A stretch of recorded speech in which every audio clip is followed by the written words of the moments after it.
What's up, guys? Welcome to Daily Dose of Reddit. This is your host that is also a doctor, because someone in the comments asked me if I'm not Dr. Zach anymore, and I guess I am Dr. Zach. And you need me more than ever because of, you know what I'm talking about. Anyways, get your Daily Dose of Reddit with me, your host, Dr. Zach. And anyway, today's subreddit is r/ProRevenge. Also with a little bitty bonus at the end from r/PettyRevenge that I think we'll all enjoy because it involves feces.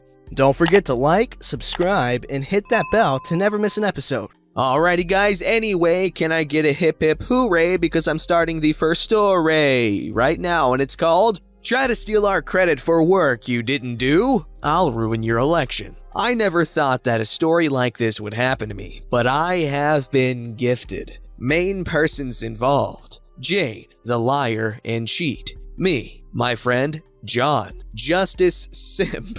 These will make sense later. Justice Hero. Justice Beast. Other persons involved will be introduced as needed, details left vague to obviously protect the parties involved. But I don't mind revealing more details if asked. Let's begin this back in October 2018. I am a sophomore in university and I've joined some student clubs. At this time, I wasn't too active in the club that is the subject of this story. But in October 2018, the president at the time, who we will call John since they are a close friend of mine now, was working on a project on campus. This project was to accommodate certain individuals on campus by allowing them to park in staff lots. On our campus, parking in the normal lots for these individuals could mean a 10 to 15 minute walk with their temporary impairment. So, parking in staff lots makes a whole lot of difference. After months of being tossed around by different departments, John ultimately got the approval by going to the university president directly. In total, John had worked on this project for a little over a year. I was later elected in spring of 2019 as the club historian,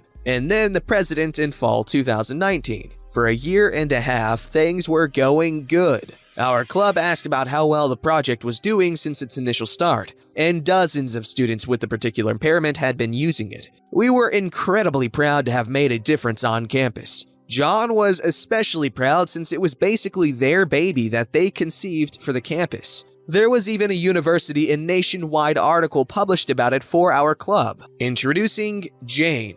Jane was a classmate of mine who was in political science and had aspirations for public office where we lived. They had been in some of my classes as a well-known student senator on campus. Jane was pretty well known for being liked and popular. However, with those who have worked with Jane, like my friend John, Jane was infamous for being manipulative and a flake on things that didn't benefit their own interest. Lo and behold, this semester, yes, this spring, Jane did something remarkable. Jane took credit for John's work. You see, our university newspaper publishes the biographies of each candidate running for student offices. Jane was running for president. You may think, why is this such a big deal? It's just a student popularity contest. Yes and no. Yes to it being a popularity contest, but no because the students in office at our university control hundreds of thousands of dollars.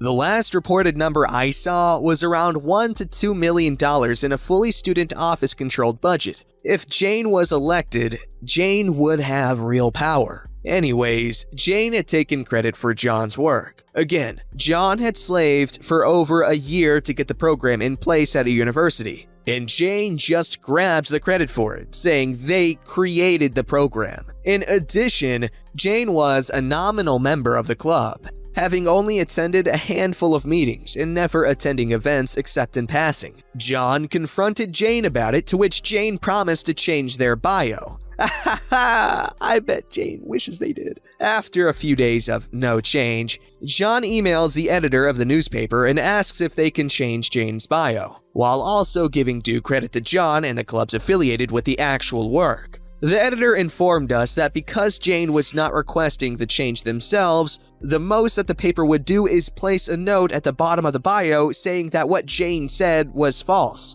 This wasn't good enough. By now, the paper had been out for 2 weeks, and no one checks the online sources by now. John confronted Jane again, now demanding that Jane not only change their bio, but also publicly apologize and give credit to our club. Jane again promised, and we waited for another week, giving her ample time to make the change. But then, it was already election week. This was the very first week of a lockdown for our city. On the election ballot, Jane's bio had changed to say that she had initiated, not created the program. She changed one word. One word. John and I were furious. We had to do something, but who would take this seriously? The student elected officials are all an in-group, and there's no way we can get this without some hard evidence. Then there was me. I spent a few days compiling text messages between John and Jane, emails by John from October 2018 to late 2019, to university departments, emails from John to the editor, and news articles officially giving credit to John and our club. Obviously, Jane was nowhere to be found in the email chains. Not even the meeting minutes for the University Senate had any record of Jane proposing the program to the Student Senate. We had her dead to rights on flat-out lying and stealing credit for work that she didn't do. Unfortunately, I did not get the evidence compiled before the end of student elections. Jane was elected as the Associated Student President. But wait, something glorious happened. A day or two before I submit my findings to the Student Senate, a post on the university Facebook catches my attention. It couldn't have been more beautiful. Right there was a screenshot of Jane DMing someone on Instagram saying that if they vote for them, that they'd be enrolled into a gift card raffle. Borderline bribery and incitement? You're darn right. In a matter of hours, the post went viral on campus.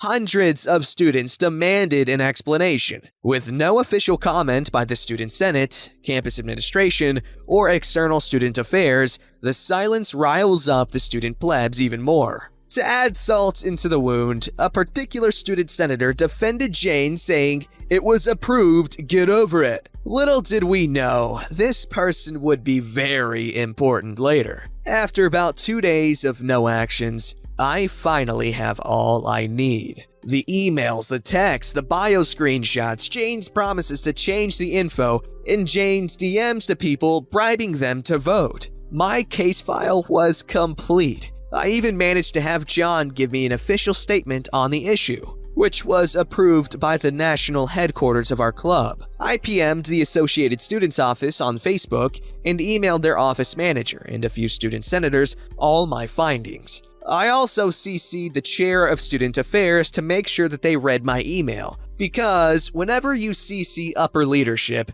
they won't be happy at seeing bad stuff being said about them. A few days later, and I got a response. All my findings were forwarded to the student court, which was the judicial committee of the student senate. I also had no idea we had one, but apparently they have a good deal of power. Enough people were emailing complaints to the office that official cases were being brought up against Jane, 2 by Jane's opponents in their election and the other by me. Within the week, I was invited to make my case against Jane. Trial day. Now, the rules of the student court are rather laxed. If you've ever been a part of a mock trial, it was a lot like that, but with less formal rules on what you're allowed to present to the court. To add to this, due to Corona, we had to have the court session over Zoom. The setup is a whole other story involving explicit imagery from a troll. And the stupidity of it all, Jane had refused to show up to the online meeting, but was giving rebuttals via email? Before me, one of Jane's opponents went against her. For the sake of simplicity, I will summarize both the cases against Jane by her opponents. Basically, they argued that what Jane did was unethical. Even though no specific campus policy went against bribery, literally, they still argued that it was unethical and that the court should both recommend that the Senate amend the policy and punish Jane. Introducing Justice Simp. Remember that student senator who defended Jane on the Facebook post and told us to get over it? Guess who one of the justices on the student court was? That's damn right. Justice Simp. God. Conflict of interest? Yeah, definitely. For a solid 15 minutes, Simp was arguing with the other justices on whether or not to rescue himself. However, due to a lack of solid evidence detailing the relationship between Jane and Justice Simp, he was allowed to sit on the court. Now, before each election, every student candidate is required to sign off on a form stating that they understand the rules, that they are accountable to all rules and regulations even if they do not get elected. For all intents and purposes, the candidates are members of the University Senate policies. This is important because Simp tried to argue a technicality. The Student Senate rules are specifically worded to include only active student senators, members, and faculty. Justice Simp argued that because Jane was bribing students, but not as a president or senator, that the rules do not apply to her. He literally said this. Justice Hero wasn't having any of it. This entire time, Justice Hero and Simp were going at it, with Simp oddly defending Jane to the death, while Hero was just trying to get the facts of right and wrong. When Simp's argument for the technicality failed, he literally argued, "How could Jane possibly know about the rules?" In comes Justice Beast, another justice on the court who isn't having any of Simp's crap. Beast comes in strongly, reading verbatim the statement on the form that Jane signed when beginning their campaign, saying that they promised to comply with all university rules and regulations. Goodbye, vague loophole. You've been closed. When the court voted on whether or not Jane was guilty of bribing other students, the total was 4-1, with Justice Simp being that one guy who refused to accept the facts. Now, my case was a little different. Where the other cases were about Jane bribing other students to vote for them, my case was about Jane breaking the policies of honesty and integrity. The Student Officials Code of Ethics literally have a section about honesty, and a section about fulfilling the obligations that you promised and not taking credit for work you didn't do. All the justices were forwarded my case's evidence, and it was my time to make my case against Jane.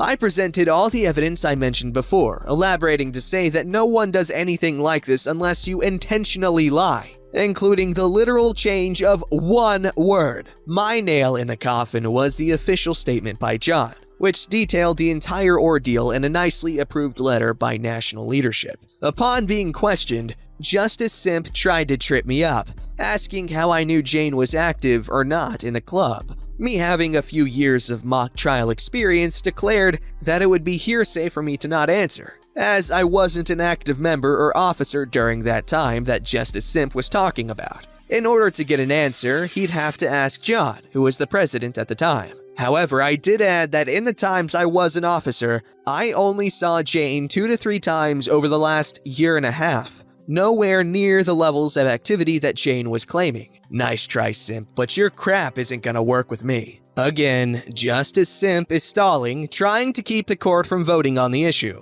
It's getting late in the night and we all want to leave. I am almost certain Jane was watching from a friend's screen while also messaging Justice Simp. During the deliberation, Jane emailed the justices her response, basically saying how the rules don't apply to her because she wasn't acting in the office of a student official. Justice Simp read Jane's response verbatim and still defended her. Justice Beast and Justice Hero had enough of Simp's crap and called for a vote on the case. My case, being much more well-documented and based on concrete university policies, held up ridiculously well, especially when Hero and Beast brought up the ethics code about only taking credit for what you did. Simp shut up really quick. The end vote, 5-0. Even Justice Simp couldn't deny that Jane had flat out lied and stolen credit. I celebrated that weekend by buying some beers and enjoying myself social distancing style. We are still awaiting the official punishment of Jane, but there is talk about removal from office, as well as Justice Simp being investigated for conflict of interest in the cases. I've never been more satisfied to ruin Jane's campus political career, and likely will ruin their future political career. I plan to email the evidence to politicians Jane has or is working with. Edit, change some acronyms, added in some extra details to clarify some things and fix grammar. Update: today the student court released its official decision on the case. As of today, Jane is disqualified from candidacy or student presidency, and the rules are to be amended to prevent others like her from bribing votes. I loved this part. Through evidence provided by OP, there was no documentation that showed that Jane had any part in the process of organizing the parking program. The student court even is changing the rules to allow the other justices to vote out another justice if they believe there is a conflict of interest. No one trusts Justice Simp anymore. Okay, first off, in this whole justice court system thing, I believe that there should be someone to play devil's advocate. That way you really start to see strengths and weaknesses on either side of the case. And plus, it's really fun. I love debating with people. Even if I agree with them, I will still try to find a way to keep her going. And I make it clear that I am playing devil's advocate, or at least I try to. But yes, Justice Simp was indeed being a simp. And I even hate that word because of iFunny. They've ruined the word. I know I rant about iFunny a lot, but seriously, they're ridiculous on there, okay? So I've been there since like pretty much the very beginning of the app. And now it's filled with incels, like those nasty 4chan incels that hate everybody. Minorities, gay people, and just every single thing that isn't a straight white male and conservative. But like seriously, a top comment might be, oh, all women are floozies and not loyal and horrible except more crude and angry. I mean, people are like that. It doesn't matter if you're a man or a woman, you can be all of those things or none of those things. And then below that comment are 30 replies, all saying, simp, simp, simp, simp, found the simp, haha, simp. This story's called, Go Ahead Buddy, Keep Stealing Packages. Eventually, you're not gonna like what you get. My area has a problem with porch pirates and the cops are thoroughly useless. Your camera isn't good enough to prove the thief's identity. The stolen package wasn't valuable enough, there's always some excuse for just letting it go. At least one lives in my apartment complex, but management can't even make a case for eviction without the cops being willing to at least say, yeah, it's our suspect. So the problem only seems to get worse and worse every week. Today, I got hit. Again. It was a $5 package of sewing supplies. It was left on my doorstep with photo proof, but by the time I got out there, it was gone. Now, I'm sitting here in the middle of a crisis, making a point not to go out to a store for anything I can wait for. And some jerk-off saw my attempt to not get them sick as a golden opportunity for free stuff. So I'm just sitting here thinking,